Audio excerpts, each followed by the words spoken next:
কোনো মুসলমান যদি হাঁচি দেয় আর হাঁচি দিয়ে যদি আলহামদুলিল্লাহ বলে, এই আলহামদুলিল্লাহর উত্তরে ইয়ারহামুকাল্লাহ বলা এটা তার অধিকার আপনার উপরে।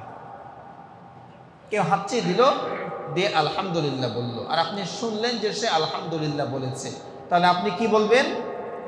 ইয়ারহামুকাল্লাহ। যে হাঁচি দিল সে বলল আলহামদুলিল্লাহ, সকল প্রশংসা আল্লাহর। আর আপনি যে বললেন ইয়ারহামুকাল্লাহ, এর অর্থ হলো আল্লাহ আপনার উপর রহম করুন, রহমত বর্ষণ করুন। তো এই দোয়া কেন করবেন? হাঁচি দেওয়ার সঙ্গে আল্লাহ আপনার উপরে রহম করুন এই দোয়া করার কারণ কি? আমরা কখনো ভেবে দেখি নাই যে আমরা যে হাঁচি দিচ্ছি এর মধ্যে আমাদের কি কল্যাণ আছে, কেন হাঁচি দিচ্ছি? ভাই, এই হাঁচি সম্পর্কে যদি আপনি একটু গবেষণা করেন, একটু চিন্তা করেন, আল্লাহর সামনে আপনার মস্তক অটোমেটিক নত হয়ে যাবে। কোনো মানুষ ইসলাম গ্রহণের জন্য, কোনো অমুসলিম ইসলাম গ্রহণের জন্য ইসলামের কোনো কিছু দরকার নাই। এই যে হাঁচি দেওয়ার পরে আলহামদুলিল্লাহ বলা আর ইয়ারহামুকাল্লাহ বলা, এতটুক নিয়ে যদি চিন্তা করে, তাহলে কোনো অমুসলিম মুসলমান হওয়ার জন্য সে বাধ্য, মুসলমান হতেই হবে তাকে। আপনি আমি যখন হাঁচি দিই, আমরা যখন হাঁচি দিই, এই হাঁচির বেগ, এই বাতাসটা ঘন্টায় 160 কিলোমিটার পর্যন্ত হয়। এই যে হাঁচি দেওয়ার সময় যে বাতাস বের হয়, ঘন্টায় 160 কিলোমিটার বেগে যায়। মানে এটার কত দ্রুত আপনারা বুঝবেন না। মানে এত দ্রুত গাড়িও চলে না, বাংলাদেশে কোনো গাড়ি এত জোরে চলে না।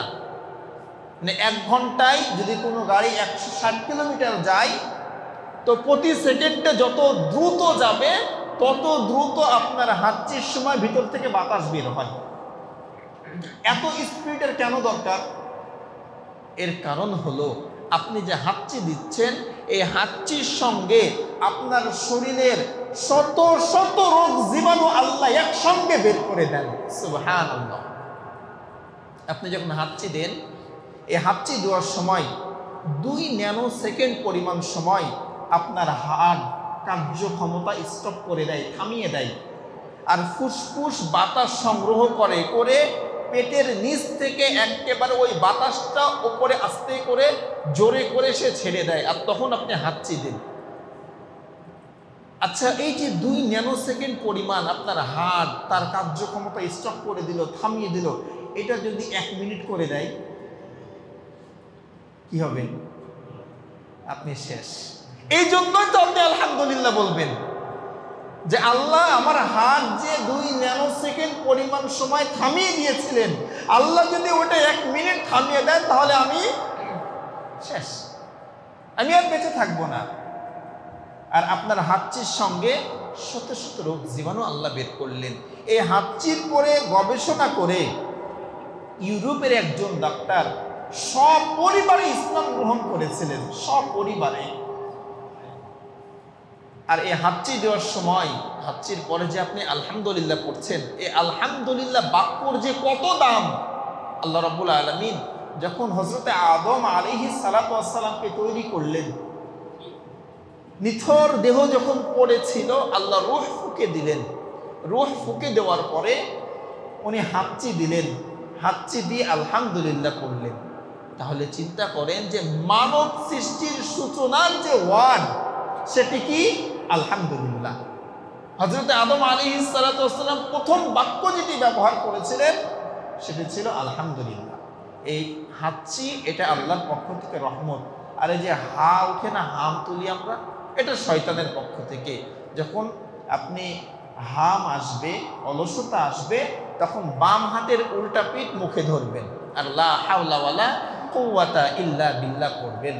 এখন এই হাঁচি সম্পর্কে হাদিস নবীজি বলছেন, যখন হাঁচি আসবে পারতপক্ষে আপনারা চেষ্টা করবেন যে হাঁচির শব্দটা যেন আস্তে হয়। আর এই আস্তে কিভাবে হবে, নবীজি এটাও শিখিয়ে দিয়েছেন। আপনি আপনার হাত কোহনি আপনার মুখের সঙ্গে লাগিয়ে দিবেন, তাহলে আপনার জীবাণু আপনার হাতেই থাকবে, আওয়াজটাও কম হবে। সুবহানাল্লাহ।